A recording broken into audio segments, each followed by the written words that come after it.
اللہ تعالیٰ علیہ وسلم کے پیارے دیوانوں، مسلمانوں میں نیکی کرنے کا جذبہ ڈے بائی ڈے سرد پڑتا جا رہا ہے۔ نیکی کے معاملے میں مسلمان پیچھے رہتا جا رہا ہے۔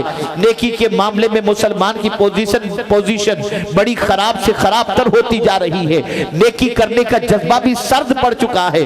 اللہ اکبر، میں ایک دو مثال کے ذریعے سمجھاؤں گا، بات اچھی طرح سمجھ میں آ جائے گی۔ اللہ اکبر، سیٹھ ہے انسان، مالدار ہے، کروڑ پتی ہے، ارب پتی ہے، اس کے یہاں ایک مسلمان نوکری کر رہا ہے اور ملازم ہے، جھاڑو لگاتا ہے، تو سوچے گا پہلے میرا ملازم مجھے سلام کرے، میں اس کو سلام کروں، میں سیٹھ ہو کر سلام کروں۔ ارے نادان، تو کتنا ہی بڑا کیوں نہ ہو جا، میرے مصطفیٰ سے بڑا تو نہیں ہو سکتا نا۔ کل جہاں ملک اور جو کی روٹی غذا، اس شکم کی قناعت پہ لاکھوں سلام۔ میں تو مالک ہی کہوں گا کہ ہو مالک کے حبیب، یعنی محبوب و محب میں نہیں میرا تیرا، مالک کونین ہے، گو پاس کچھ رکھتے نہیں، دو جہاں کی نعمتیں ہیں ان کے خالی ہاتھ میں۔ ایسے رسول جن کا ایک قدم فرش پر تو دوسرا قدم عرش پر، لیکن مدینے کی گلیوں کے بچے یہ کہتے ہوئے نظر آتے ہیں کہ جب بھی حضور مدینے کی گلی میں تشریف لاتے تو کبھی ہم کو سلام میں پہل کرنے کا موقع ہی نہیں دیا، حضور پہلے ہم کو سلام کر لیا کرتے تھے۔ آپ اندازہ لگاؤ، تمہاری دولت تمہیں نیکی سے روک رہی ہے، تمہارا سرمایہ تمہارے اندر تکبر پیدا کر رہا ہے، اور تم سمجھتے ہو سلام کرو گے تو عزت چلی جائے گی، لیکن اللہ اکبر، مصطفیٰ پیارے تعلیم دے رہے ہیں، سلام میں پہل کرو۔ اللہ اکبر، سلام نے کی ہے، تم نے جیسے ہی کہا السلام علیکم، تمہیں 10 نیکیاں مل گئیں۔ جواب دینے والے نے کہا وعلیکم السلام ورحمت اللہ وبرکاتہ، اسے 30 نیکیاں مل گئیں۔ آپ مجھے بتاؤ یہ نیکی کی کتنی اہمیت ہے آپ جانتے ہیں؟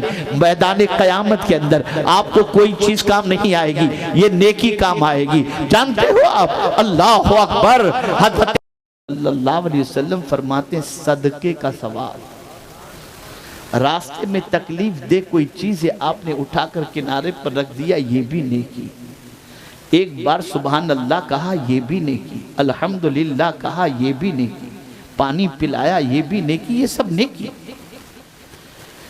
اس عورت سے کہا جائے گا ایک خاتون ایک نیکی لے کر کے آ، تیری بخشش ہو جائے گی۔ اس عورت کو قیامت کے میدان میں خیال آئے گا کہ میرا بیٹا دنیا میں مجھ سے بڑی محبت کرتا تھا، سر میں درد ہوتا تھا تو پوری رات سر دباتا تھا، سوتا نہیں تھا، آؤ اسے تلاش کرنے کے لیے میدان محشر میں نکلیں، کہیں بیٹا مل جائے تو میرا بیٹا مجھے ایک نیکی ضرور دے دے گا۔ ماں نکلے گی بیٹے کی تلاش میں، خوش نصیبی اس کی کہ بیٹا اسے میدان قیامت کے اندر مل بھی جائے گا، لیکن بیٹے کا حساب کتاب ابھی تک نہیں ہوا تھا، تو ماں پہنچے گی، بیٹے، بچہ کہے گا جی ماں، ماں کہے گی بیٹے میں ابھی میزان سے واپس آ رہی ہوں، ایک نیکی کی ضرورت ہے۔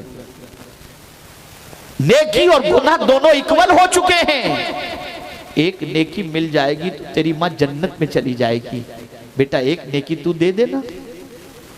جانتے ہو بچہ جواب میں کیا کہے گا؟ ماں آج کے دن میں تیری کوئی مدد نہیں کر سکتا، کوئی مدد نہیں کر سکتا۔ اب ماں کہے گی بیٹے 9 مہینے تک میں نے تجھے اپنے پیٹ میں اٹھائے رکھا، بیٹا ایک نیکی دے دے۔ بچہ کہے گا ماں آج میں تیری کوئی مدد نہیں کر سکتا۔ ماں گڑ گڑائے گی اور کہے گی بیٹا 2 سال تک میں نے تجھے دودھ پلایا ہے، مجھے ایک نیکی تو دے دے۔ بیٹا کہے گا ماں آج میں تیری کوئی مدد نہیں کر سکتا۔ ماں کہے گی بیٹے میں نے تیری نجاستوں کو صاف کیا ہے، مجھے ایک نیکی دے دے۔ بیٹا کہے گا ماں آج میں تیری کوئی مدد نہیں کر سکتا، یہاں تک کہ ماں مایوس ہو کر اپنے بیٹے سے واپس میزان کی طرف بڑھے گی۔ حضرت کعب رضی اللہ تعالیٰ عنہ فرماتے ہیں اے دنیا میں بسنے والے انسانوں، تم جس نیکی کو حقیر سمجھتے تھے وہی نیکی کل بروز قیامت تمہاری ضرورت بن جائے گی، اور قیامت میں نہ بیٹا کام آئے گا نہ مال کام آئے گا، یہی نیکیاں کل بروز قیامت تمہیں کام آئیں گی۔ اے رسول اعظم صلی اللہ علیہ وسلم کے دیوانوں، میں مثال کے ذریعے سمجھاتا ہوا چلوں تاکہ آپ اچھی طرح سمجھتے چلیں۔ میں ایسے ہی اٹھانگ پٹھانگ نہیں کہہ رہا ہوں، میں گراؤنڈ ریئلٹی کو سامنے رکھتے ہوئے عرض کر رہا ہوں۔ کیا یہ بات سچ نہیں ہے کہ مسجد میں ہم چلے جاتے ہیں تو جانے کے بعد ہماری سچویشن یہ ہوتی ہے کہ اگر جماعت سے نماز مسجد میں پڑھنے کے لیے گئے، آگے صف میں جگہ خالی ہے تو دوسرے سے کہتے ہیں بڑھو بڑھو بڑھو۔ ہمیں آگے بڑھ کر صف میں جا کر نیکی کمانے کا جذبہ ہی نہیں۔ جمعہ میں بھی سوچتے ہیں خطبہ ختم ہونے کا وقت ہو تب پہنچے، سب سے پیچھے رہیں۔ کیوں آج پیچھے ہو؟ اس لیے کہ نیکی کرنے میں پیچھے ہو۔ جب نیکی کرنے میں آگے تھے تو دنیا تمہیں پیچھے نہیں رکھ رہی تھی، دنیا کے تم آگے تھے۔ آج نیکی کے اندر پیچھے رہ گئے، دنیا نے تمہیں پیچھے رکھ دیا۔ اور بلکہ بڑی معذرت کے ساتھ اب تو نیکی کرنے میں بھی بندہ شرماتا ہے۔ یہ ایک اور خطرناک بات، نیکی کرنے میں شرماتا ہے۔ آپ کہیں گے کیسی بات کر رہے ہیں مولانا، کوئی نیکی کرنے میں شرمائے گا؟ جی صاحب، آپ ایئرپورٹ پر ہیں، آپ کو پیاس لگی ہے، آپ کو پانی پینا ہے، تو اندر سے شیطان وسوسے پیدا کرتا ہے۔ تو اگر بیٹھ کر 3 سانس میں پانی پیے گا نا تو لوگ تجھے بیکورڈ سمجھیں گے، پرانے زمانے کا سمجھیں گے۔ تو آدمی ادھر ادھر دیکھتا ہے، کوئی دیکھتا ہے پانی پی لے۔ کیا یہ سچ نہیں کہ ہم نیکی کرنے میں شرما رہے ہیں؟ جس قوم کا مزاج یہ ہو جائے کہ گناہ میں شرم نہ آتی ہو اور نیکی میں وہ قوم شرمانے لگ جائے، اس قوم کی سوچ کے دیوالیے کے اندر کیا باقی رہ جاتا ہے؟ اب آئیے میں آپ کو بتاؤں، میں زیادہ وقت نہیں لوں گا اس لیے کہ ٹھنڈی میں اور ٹھنڈا کرنا نہیں چاہتا آپ کو، زیادہ وقت نہیں لوں گا، مختصر کچھ سوچ کا کریکشن کر دوں، کچھ بات آپ لے کر کے جاؤ۔ نیکی کا جذبہ، مسجد نبوی شریف ہے، حضرت عبداللہ ابن مسعود رضی اللہ تعالیٰ عنہ نماز پڑھ رہے ہیں، سیدنا صدیق اکبر رضی اللہ المولا تبارک و تعالی عنہ اور آقا کریم صلی اللہ تعالی علیہ وسلم دونوں مسجد نبوی شریف میں موجود ہیں۔ حضرت عبداللہ ابن مسعود نماز پڑھ رہے تھے، آقا کریم صلی اللہ علیہ وسلم کو اپنے حجرہ مبارک کی طرف جانا تھا، صدیق اکبر چھوڑنے کے لیے نکلے تو حضرت عبداللہ ابن مسعود کی قرآن شریف پڑھنے کی آواز، تلاوت کی آواز حضور کے کانوں سے ٹکرائی۔ سرکار بہت خوش ہوئے، بہت خوش ہوئے۔ اب یہاں بات، یہ ایک بات عرض کر دوں، میری بہنیں غور سے سنیں۔ ام المؤمنین حضرت عائشہ صدیقہ رضی اللہ تعالی عنہ ہر ہفتے میکے جاتی تھی، ٹائم پر جاتی تھی، ٹائم پر آ جاتی تھی۔ ایک دن جب گئی صدیق اکبر رضی اللہ تعالی عنہ کے یہاں تو آنے میں تاخیر ہو گئی، بہت دیر ہو گئی۔ اب حضور صلی اللہ علیہ وسلم انتظار کر رہے تھے کہ کیا وجہ ہے کہ ابھی تک عائشہ صدیقہ رضی اللہ تعالیٰ عنہ تشریف نہیں لائیں۔ کافی دیر کے بعد تشریف لائیں تو حضور صلی اللہ علیہ وسلم نے فرمایا عائشہ کیا بات ہے؟ میری بہنیں غور سے سنیں، عائشہ کیا بات ہے، آج آنے میں تاخیر ہو گئی؟ اب جواب سنیے کیا کہتی ہیں، عرض کرتی ہیں حضور میں گھر سے تو ٹائم پر ہی نکلی تھی، لیکن جب مسجد نبوی شریف کے قریب پہنچی نا تو کسی قاری کے قرآن کی آواز آئی اور اس کی آواز میں اتنا درد تھا کہ میرے پیر وہیں جم گئے اور میں قرآن سننے میں اتنا لگ گئی کہ مجھے وقت کا پتہ ہی نہیں چلا، اور پھر جب احساس ہوا، خیال آیا تو میں فوراً آ گئی۔ سرکار نے فرمایا عائشہ کون تلاوت کر رہے تھے، معلوم ہے تمہیں؟ کہا حضور معلوم تو نہیں، لیکن یہ وقت تھا اور کوئی تلاوت کر رہا تھا۔ آج کی عورت کو گلی کے ایک ایک آدمی کا نام معلوم ہو، ہر چیز ارے پوچھئے نہیں، اللہ خیر فرمائے، اللہ ماشاءاللہ۔ سرکار نے معلوم کیا کہ کون تھا اس وقت تلاوت کرنے والا، تو پتہ چلا حضرت سالم تھے۔ اللہ، اور حضور نے فرمایا تھا کہ اگر قرآن سیکھنا ہو تو 4 لوگوں سے سیکھو، ان میں سے یہ بھی تھے۔ تو زمانہ تھا کہ عورتیں قرآن سن کر کے رک جاتی تھیں اور قرآن سننے میں مو ہو جاتی تھیں۔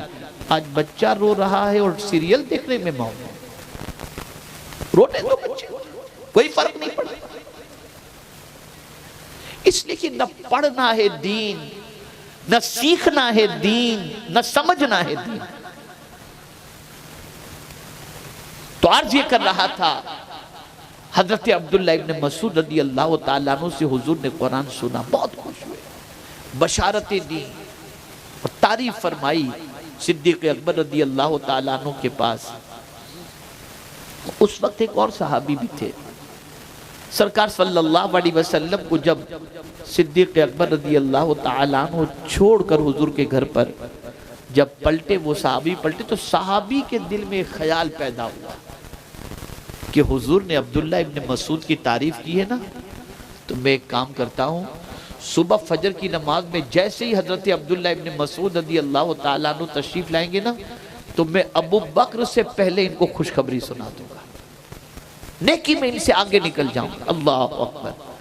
صبح ہوئی، جیسے حضرت عبداللہ ابن مسعود رضی اللہ تعالیٰ عنہ نظر آئے، وہ صحابی کہنے لگے تمہیں معلوم ہے کل تمہاری تلاوت سن کر حضور نے کہا ہاں مجھے سب معلوم ہے، ابو بکر نے مجھے بتا دیا۔ تو کہنے لگے وہ صحابی خدا کی قسم نیکی میں ابو بکر سے آگے کوئی نکل ہی نہیں سکتا۔ یہ نیکی کا جذبہ، یہ نیکی کا جذبہ۔ ابھی 3 روز پہلے میں ایک میٹنگ میں تھا، تو ایک غیر مسلم دانشور نے کیرلا کی ایک بات بتاتے ہوئے جو کہا سنیے۔ اس نے ہمارے ایک مسلم بیپاری سے کہا، جو اس نے مجھے بتایا، اس نے کہا یار آپ کی قوم کا بڑا عجیب معاملہ ہو چکا ہے۔ کیا معاملہ ہوا ہے؟ کہا یار بڑے بڑے بزنس مین لوگوں کو میں نے دیکھا، اگر کسی نے 2 کروڑ کی گاڑی خریدی تو وہ سوچتا ہے میں 3 کروڑ کی خرید، لیکن کسی نے کوئی ایسا کام نہیں کیا جس سے قوم کا بھلا ہو۔ دکھاوے میں سب آگے نکلنا چاہتے ہیں، نیکی میں نہیں۔ اور میرا یہ جملہ زندگی پر یاد رکھنا، لباس بدلنے سے حالات نہیں بدلتے، کردار بدلنے سے حالات بدلتے ہیں، سوچ بدلنے سے حالات بدلتے ہیں۔ سوچ بدلو، لمبی گاڑی رکھنے سے تمہارے حالات نہیں بدلیں گے، اپنی سوچ بدلو۔ اور کیسی سوچ کرو؟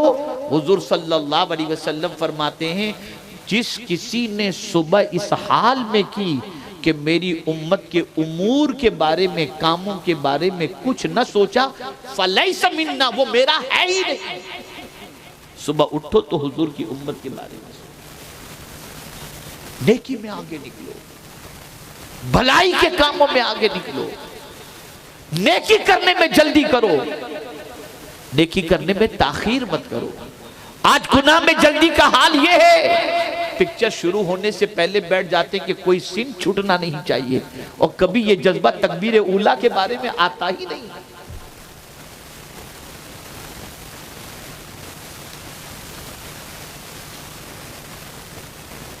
میں جانتا ہوں لیکن مایوس نہیں، ہماری قوم جلدی سے بدلتی نہیں ہے الا ماشاءاللہ، لیکن پھر بھی میں اتنا ضرور جانتا ہوں کہ میرے رب نے فرمایا وَذَكِّرْ فَإِنَّ الذِّكْرَى تَنْفَعُ الْمُؤْمِنِينَ، نصیحت کرو کہ نصیحت ایمان والوں کو نفع پہنچاتی ہے۔